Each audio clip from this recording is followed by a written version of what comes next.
So guys, जैसा कि हमने पिछले एपिसोड में देखा कि जियो यान ने मिस्टर लाओ से इजिन को बचा लिया था। फिर उसने मुशी के साथ फाइट की और उसे खत्म कर दिया, जिससे वुल्फहेड मर्सेनरी ग्रुप भी खत्म हो गया। और अब इजिन के किंगशांग टाउन पर से खतरे के काले बादल हट गए थे और जियो यान भी इजिन के साथ वहां से निकल गया था। फिर अब हमें दिखाया जाता है कि इजिन जियो यान को लेकर मेडिसिन वैली में जाती है, जो एक बहुत ही खूबसूरत जगह होती है जो पहाड़ों में छिपी हुई थी। मास्टर जियो यान को बताते कि इस वैली की ऊर्जा प्योर है, इसीलिए तुम्हें डू मास्टर यानी थर्ड लेवल पर पहुंचने में मदद करेगा। ये जिन जियो यान से कहती है कि क्या तुम्हें ये जगह पसंद आई। जियो यान कहता है कि वास्तव में ये जगह अलग और दुर्गम है और तुमने ये जगह कैसे ढूंढी। ये जिन बताती है कि मैं भी इस जगह के बारे में नहीं जानती थी। अगर लेन ने इस जगह को नहीं खोजा होता और अभी मैं यहाँ कुछ जड़ी बूटियां लेने आई हूँ जिनका रेनबो पॉइजन बुक में वर्णन है। जियो यान कहता है कि मैं भी अपनी कल्टीवेशन और मेडिसिन पर यहाँ काम कर सकता हूँ। ये जिन उसे अपने साथ वहाँ मौजूद घर में लेकर जाती है और उसे बताती है कि यह जगह छोटी है, पर क्या तुम यहाँ एडजस्ट कर लोगे। जियो यान कहता है कि जब तक तुम मेरे साथ हो मुझे कोई प्रॉब्लम नहीं है। ये जिन कहती है कि तुम कैसी नॉनसेंस जैसी बातें कर रहे हो और मुस्कुराते हुए अंदर चली जाती है। जियो यान अब वहीं रहने लगता है और कल्टीवेशन करने लगता है। ये जिन भी वहाँ मेडिसिन कलेक्ट कर रही होती है। जियो यान भी ये जिन की जड़ी बूटियाँ इकट्ठा करने में मदद करता है। जियो यान को पसीना आने लगता है तो ये जिन उसे रुमाल देती है। फिर जब वो साथ में बैठकर खाना खा रहे थे तो ये जिन को चक्कर आने लगते हैं। जियो यान उसे पकड़ लेता है और कहता है कि तुम्हें क्या हुआ।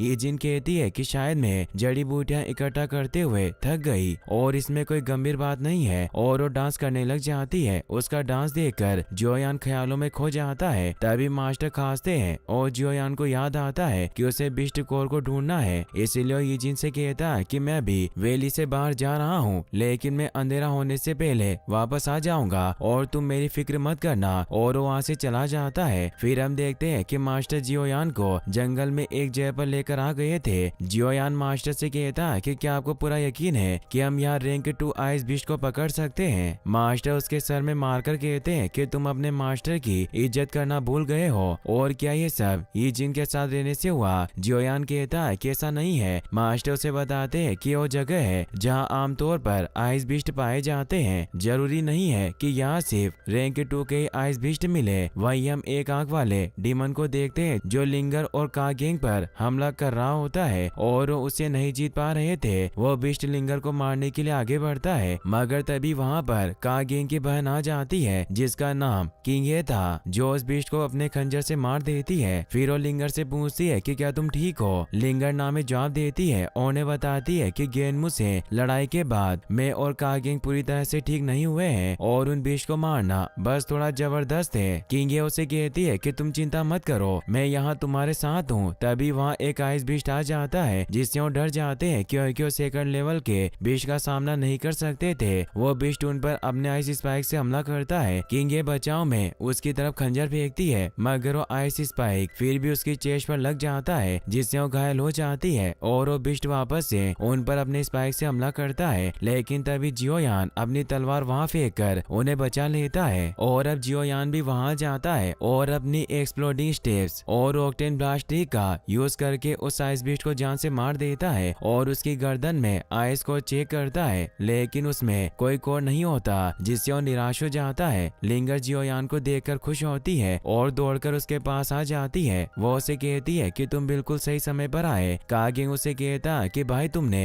एक बार फिर हमारी जान बचाई, तुम बहुत धर्मी हो। और फिर उसे अपनी बहन किंगे से मिलवाता है और अपनी बहन को बताता है कि वही जियो यान है जिसने हमें गेनमू से बचाया था। किंगे जियो यान से मिलकर खुश होती है। कागेंग जियो यान से पूछता है कि तुम यहाँ क्या कर रहे हो। जियो यान कहता है कि मैं यहाँ रैंक 2 बिस्ट की तलाश कर रहा हूँ, मुझे आइस स्कोर हासिल करना है, मगर मुझे अभी तक आइस स्कोर नहीं मिला, पर मुझे तुम्हारी मदद करके अच्छा लगा। किंगे अपने लॉकेट को जियो यान को देती है और उसे बताती है कि आइस बिस्ट का मैजिक कोर है और तुम इसे ले सकते हो क्योंकि तुमने हमारी जान बचाई, तुम इसे धन्यवाद के रूप में रख सकते हो। जियो यान उन्हें थैंक्स कहता है। फिर हम देखते हैं कि जियो यान जल्दी से वापस मेडिसिन वैली में ये जिन के पास आता है और उसे बताने लगता है कि मुझे रैंक 2 मैजिक कोर मिल गया और अगर हमें आइस आर्ट पिल और पाथ प्रोटेक्शन पिल की सामग्री मिल जाए तो इससे मैं अपनी पर्पल फ्लेम को कंट्रोल कर सकता हूँ। तभी जियो यान देखता है कि जिन नीचे बेहोश पड़ी हुई है मगर मास्टर उसे पास जाने से रोकते हैं और बताते हैं कि इस लड़की की स्थिति बहुत गंभीर है, ये वो है फुल पॉइजन बॉडी के असर में है। जियोयान पूछता है कि ये क्या है, तो मास्टर बताते हैं कि कल्टीवेटर अपनी ताकत को बढ़ाने के लिए जहर पर निर्भर करता है, लेकिन जब उसकी बॉडी जहरीली ऊर्जा को बनाए नहीं रख पाती तो जहर उन्हें धीरे धीरे अंदर से जलाने लग जाता है, जिससे इसकी धीरे धीरे मृत्यु हो जाएगी। जियोयान को भी याद आता है कि आज दिन में उसे चक्कर आए थे और अपने मास्टर से पूछता है कि क्या इस बीमारी को ठीक किया जा सकता है। मास्टर नामे जवाब देते हैं और कहते हैं कि बहुत मुश्किल है। फिर हम देखते हैं कि ईजिन की जब आँख खुलती है तो अपने पास जियोयान को देखकर खुश होती है, मगर वो खुद को बेड पर देखकर उससे पूछती है कि क्या तुमने मुझे टच किया। जियोयान कहता है कि मैंने ऐसा नहीं किया, अगर मैं तुम्हें टच करता तो तुम्हारी जहरीली बॉडी की वजह से मैं ऐसे ही मर गया होता, और तुम चिंता मत करो, मैं अब तुम्हारा ख्याल रखूंगा और हम साथ मिलकर तुम्हारी इस पॉइजन बॉडी बीमारी से छुटकारा पाने का कोई ना कोई तरीका जरूर निकाल लेंगे। अब वो ईजिन के लिए दवाई बनाने लगता है। ईजिन उसे कहती है कि मैं डूक्यू कॉन्टिनेंट की यात्रा करना चाहती हूँ, क्या तुम भी मेरे साथ चलोगे। जियोयान उसे कहता है कि तुम अपने बीमार शरीर के साथ घूमने के सपने कैसे देख सकती हो, मैंने फैसला किया कि मैं तुम्हें अपने साथ लेकर जाऊंगा और हम तुम्हारी बीमारी का इलाज ढूंढ कर रहेंगे, ये मेरा वादा है। ईजिन इससे खुश होती है। अब वो वापस आराम करने लगती है। अगले दिन जब उसकी आँख खुलती है तो बेड से उठने लगती है, मगर तभी उसे चक्कर आने लगते हैं। जियोयान वहाँ आकर उसे संभालता है और कहता है कि तुम्हें आराम करना चाहिए। ईजिन कहती है कि मैं बिल्कुल ठीक हूँ और मैं तुम्हारे साथ कॉन्टिनेंट की यात्रा करने के लिए बहुत उत्सुक हूँ, और क्या तुम्हें वो मटेरियल मिले जिसकी तुम्हें तलाश थी। जियोयान कहता है कि मुझे कुछ हर्ब मिली पर वो काफी नहीं है, इसीलिए मैं कल और ज्यादा उन्हें ढूंढने की कोशिश करूंगा, फिर हम आखिरकार इस जगह को छोड़कर जा सकते हैं। ईजिन इससे बहुत खुश हुई, कहती है कि क्या तुम मेरे साथ बाहर घूमने चलोगे। जियोयान मान जाता है। फिर वो दोनों साथ में बाहर ताजी हवा खाने आ जाते हैं। वो दोनों साथ बैठे हुए थे।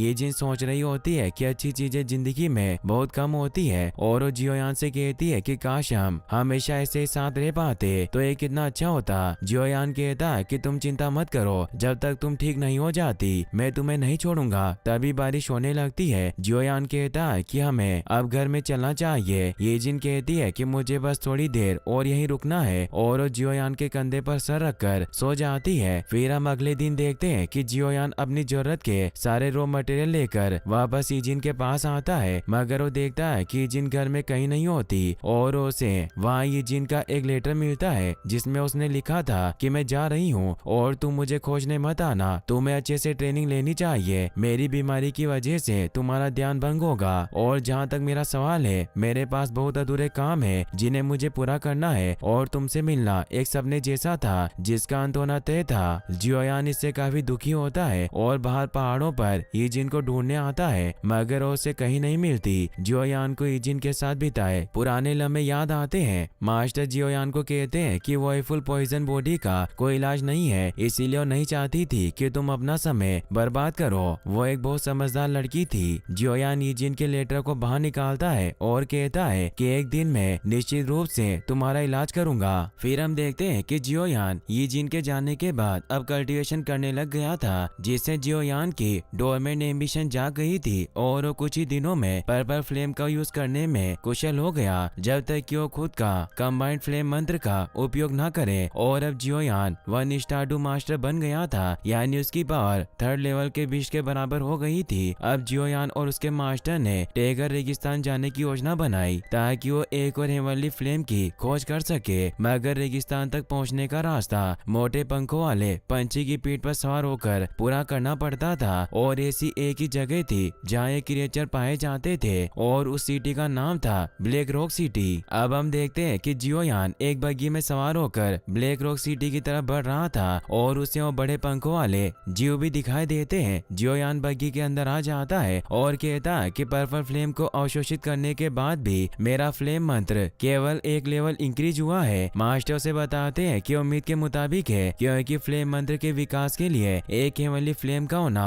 बहुत आवश्यक है, और तुम्हारी पर्पल फ्लेम इस आवश्यकता को पूरा नहीं करती, लेकिन फिर भी यह काफी अच्छा है कि पर्पल फ्लेम ने इसके स्तर को एक लेवल बढ़ाया। इससे पहले कि तुम अपनी ट्रू हेवनली फ्लेम को एब्जॉर्ब करो, तुम्हें कुछ आवश्यक सामग्री को तैयार करना होगा। सबसे पहले तुम्हें ब्लैक रॉक सिटी के अल्केमिस्ट एसोसिएशन में जाकर एक एल्केमिस्ट बनना होगा, जिससे तुम्हें पिल रिफाइनिंग के बारे में और ज्यादा जानने में मदद मिलेगी। जियोयान उन्हें कहता कि मैं पहले से ही एक एल्केमिस्ट हूँ, क्या उन्हें इस बारे में पता नहीं चलेगा। मास्टर उसे कहते कि तुम्हें अपनी पावर को छिपाने को किसने कहा। अब वो ब्लैक रॉक सिटी के बाजार में पहुंच जाते हैं जहाँ के लोग काफी जल्दी में होते हैं। जियोयान एक दुकानदार से पूछता है कि एल्केमिस्ट एसोसिएशन कहाँ है, तो सभी उसे देखने लग जाते हैं और वो समझ जाता है कि वो जरूर एक एल्केमिस्ट होगा और उसे उस तरह भेज देते हैं। जियोयान सोचता है कि उन लोगों ने मुझे इस तरह धक्का क्यों दिया। मास्टर उसे बताते हैं कि मैं तुम्हें एसोसिएशन में शामिल होने की इसलिए कह रहा हूँ क्योंकि एवनली फ्लेम को एब्जॉर्ब करने के लिए तुम्हें जिन चीजों की आवश्यकता होगी उन्हें एसोसिएशन तुम्हें दिलवाने में मदद कर सकता है। जियोयान मास्टर से पूछता है कि ब्लड लोटस पिल बनाने के लिए रैंक 3 के बिस्ट कोर की जरूरत होगी। मास्टर उसे बताते हैं कि हाँ तुमने सही कहा, पर एक हेवनली फ्लेम को अवशोषित करने के लिए मूल्य रूप से तुम्हें 3 चीजों की आवश्यकता होगी। ब्लड लोटस पिल केवल उनमें से एक है। जियोयान इससे हैरान होता है। मास्टर बताते हैं कि हेवनली फ्लेम के करीब जाने के लिए ब्लड लोटस पिल की आवश्यकता होगी क्योंकि तुम्हें प्रोटेक्ट करेगा और इसके प्रोटेक्शन के बिना एक 2 स्टार डू एम्परर जो 7 लेवल बिस्ट के बराबर होता है वो भी इसे छूने की हिम्मत नहीं कर सकता। साथ ही तुम्हें आयरिस स्पीड कोल्ड फाउंटेन की भी जरूरत होगी क्योंकि ब्लड लोटस पिल तुम्हारी बाहरी बॉडी की रक्षा करता है जबकि आइस स्पीड कोल्ड फाउंटेन तुम्हारी आंतरिक बॉडी की रक्षा करेगा। जब तुम हेवनली फ्लेम को शुद्ध करोगे तो यह तुम्हें उसकी विनाशकारी गर्मी से जलने से बचाएगा। और आखिरी चीज जिसकी तुम्हें जरूरत है उसे एक्सेप्टेंस सोल कहते हैं जो तुम्हारे शरीर के अंदर एक स्पेशल जगह को बनाएगी जिसका उपयोग स्वर्गीय ज्वाला को स्टोर करने के लिए किया जाएगा। जियोयान कहता है कि कितना कष्टदायक है, क्या होगा यदि मैं हेवनली फ्लेम के सामने इन चीजों का यूज ना करूं। मास्टर बताते हैं कि इन तीनों चीजों के बिना हेवनली फ्लेम को हासिल करना मरने जैसा है, लेकिन तुम्हें एक्सेप्टेंस सोल की चिंता करने की कोई जरूरत नहीं है। मेरे पास कुछ पुर्जे हैं जब मैं फ्लेम्स की तलाश किया करता था और अब तुम्हें ब्लड लोटस पिल के लिए रैंक 3 बिस्ट कोर और आइस स्पीड कोल्ड फाउंटेन की आवश्यकता होगी। जियोयान कहता है कि मैं उन्हें खोजने की कोशिश करूंगा। तभी उसे एल्केमिस्ट एसोसिएशन दिखाई देता है जो काफी विशाल था। जियोयान उसके अंदर चला जाता है मगर 2 गार्ड उसे रोक लेते हैं और कहते हैं कि क्या बच्चे तुम्हारे पास अंदर जाने के लिए ट्यूटर का सिफारिश लेटर है। जियोयान कहता है कि कौन सा सिफारिश लेटर। तभी वहाँ एक लड़की आती है जिसका नाम लिनफी था और वो अपने मास्टर आओतू के साथ वहाँ आई थी जो ब्लैक रॉक सिटी के टॉप एल्केमिस्ट में से एक है। लिनफी जियोयान को देखती है पर वो उसे भाव नहीं देती क्योंकि वो आज यहाँ एल्केमिस्ट एग्जाम को देने आई थी। मास्टर आओतू जब जियोयान को देखते हैं तो उन्हें अजीब सा लगता है और अंदर जाने लगते हैं। लिनफी अपने मास्टर से पूछती है कि आप उस लड़के के प्रति इतने विनम्र क्यों थे।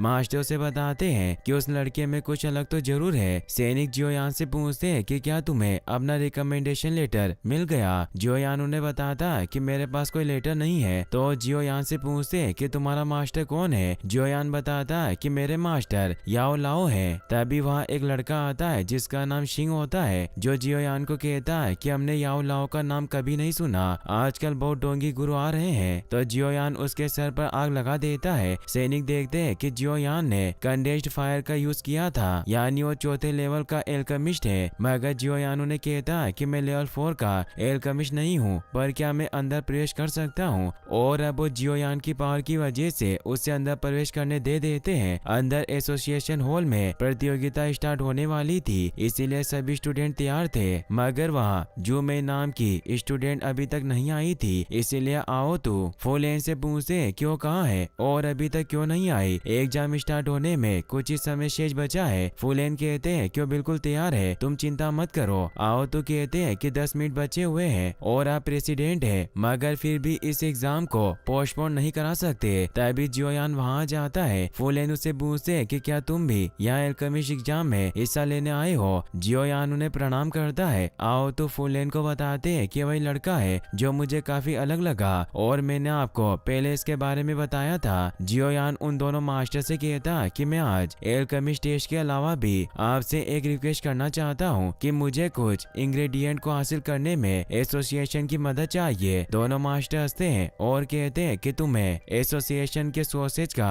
यूज करने के लिए हमें पहले देखना होगा कि क्या तुम एग्जाम को पास कर पाते हो या नहीं। तभी आज जू में भी आ जाती है जिसे देखकर बाकी स्टूडेंट कहते हैं कि वाकई में खूबसूरत है। लिनफी को उससे जलन होती है और वो उसे कहती है कि तुम हमें हमेशा लेट आती हो, मगर वो उसकी बातों पर ध्यान नहीं देती और अपनी डेस्क पर चली जाती है। लिनफी उसे कहती है कि पिछली बार की तरह अगर तुम इस बार भी फेल हो जाओ तो कोई बात नहीं, पर तुम मुझे विचलित मत करना। जूमई उसे कहती है कि मुझसे ज्यादा तुम्हारी फेल होने की संभावना है और तुम रोते हुए मास्टर के पास मत जाना। इससे लिन को गुस्सा आ जाता है। फुलेन उनके झगड़े को देखते हुए कहते हैं कि अब बस करो और जियोयान को भी एक डेस्क लेने को कहते हैं। अब वो एग्जाम स्टार्ट करते हैं। सभी स्टूडेंट एलिक्सिर पिल बनाने लग जाते हैं। मास्टर उन्हें कहते हैं कि सामग्री की कोई चिंता नहीं, बस तुम सभी अपना बेस्ट एलिक्सिर बनाने पर ध्यान दो। एलिक्सिर का ग्रेड इस टेस्ट में कोई मायने नहीं रखता, बस इसका फॉर्मेशन अच्छा होना चाहिए और आधे घंटे में ये टेस्ट खत्म हो जाएगा। जियोयान भी एलिक्सिर बनाने लग जाता है। आओतू को पता चलता है कि जियोयान सिर्फ 19 साल का है, जिससे वो हैरान होते हैं क्योंकि वो दोनों लड़कियों से भी थोड़ा छोटा था। वो सोचते हैं कि अगर इसे प्रथम श्रेणी का एल्केमिस्ट बनना है तो इसे 17 साल की उम्र में डू प्रैक्टिशनर होना होगा।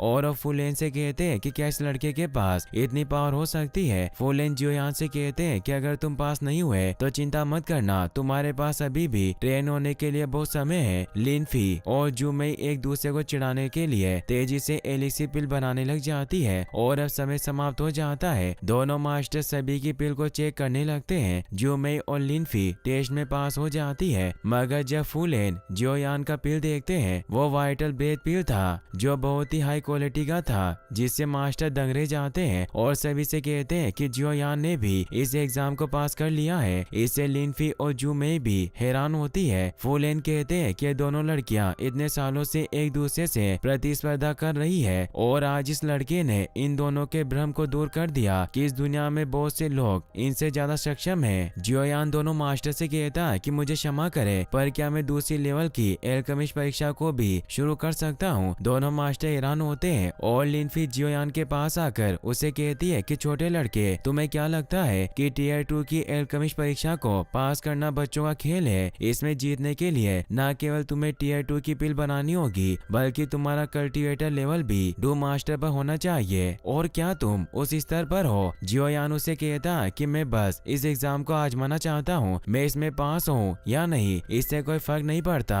जूमई कहती है कि लड़का वाकई बहुत घमंडी है और अब उसके सामने एनर्जी रिकवरिंग पिल का स्कोर रखा जाता है। जियोयान थोड़ा परेशान होता है कि टियर 2 का सबसे उच्च स्तर की पिल है और वास्तव में इसकी गिनती तीसरी श्रेणी में होनी चाहिए और वो सोचता है कि क्या इन दोनों मास्टर के पास कोई सिद्धांत नहीं है। लिनफी जियोयान को चिढ़ाने लगती है। आओ तो उसे ऐसा करने से मना करते हैं। जियोयान अब उस पिल को बनाने के लिए अपनी पर्पल फ्लेम को एक्टिवेट कर लेता है, जिसे देखकर सभी हैरान रह जाते हैं कि उसके पास एक हेवनली फ्लेम है। आओ तो कहते हैं कि इसकी बहुत कम संभावना है कि यह लड़का अपनी वर्तमान शक्ति के साथ एक हेवनली फ्लेम को कंट्रोल कर सकता है। फुलेन कहते हैं कि तुमने सही कहा, पर इस लड़के की फ्लेम पर्पल कलर की क्यों है? आओ तो कहते हैं कि मैंने आपको पहले ही बताया था कि जब मैं इस लड़के से मिला तो मुझे बहुत अजीब लगा क्योंकि उसने मेरी नाक के नीचे से अपनी असली ताकत को छुपाया था। फुलेन कहते हैं कि अचानक मुझे इस लड़के के मास्टर से मिलने की इच्छा हो रही है, क्योंकि जिस मास्टर ने इस लड़के को इतनी अच्छी तरह से ट्रेन किया वो जो निश्चित रूप से बहुत फेमस होगा। जो मैं सोचती है कि लड़का दूसरी श्रेणी की पिल को कैसे बना सकता है, क्योंकि इसे बनाने में हेवनली फ्लेम के साथ साथ उस व्यक्ति की स्पिरिचुअल स्ट्रेंथ और उससे इंग्रेडिएंट की सही मात्रा का पता होना जरूरी है। जियोयान के घड़े में अब पिल बनने लगती है, मगर तभी उसमें विस्फोट होता है, जिससे लिनफी खुश होती है कि वो पिल नहीं बनी और ये लड़का सिर्फ दिखावा कर रहा था। जियोयान पिल को बाहर निकालता है और मास्टर से कहता है कि इसका मूल्यांकन करे, मगर वो देखते हैं कि उस पिल में दरारें थी, जिससे सभी को लगता है कि वो पास नहीं हुआ। तभी जियोयान फूंक मारकर उस पिल के कचरे को उड़ा देता है, जिससे वो पिल चमकने लगती है। मास्टर इससे हैरान होते हैं कि टियर 2 की पिल होने के साथ हाई क्वालिटी की है। लिनफी निराश होती है कि वास्तव में इस लड़के की पावर बहुत ज्यादा है। फुलेन कहते हैं कि वास्तव में ऐसा लगता है कि आज हमारे एसोसिएशन ने सबसे कम उम्र के एल्केमिस्ट का उत्पादन किया है, क्योंकि 100 से भी ज्यादा सालों में अभी तक कोई टियर 2 की पिल को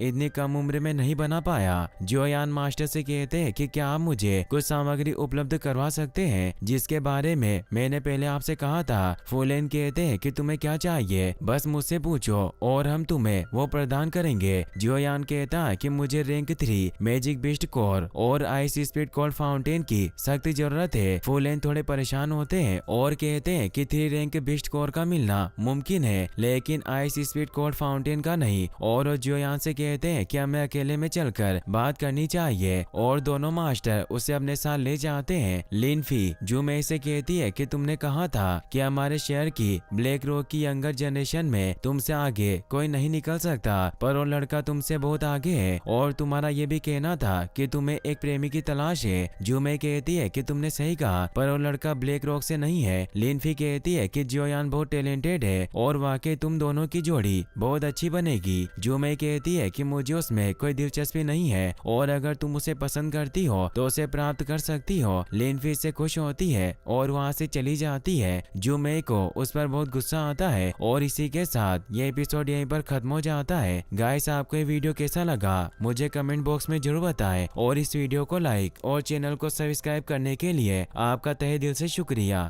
थैंक्स फॉर वॉचिंग।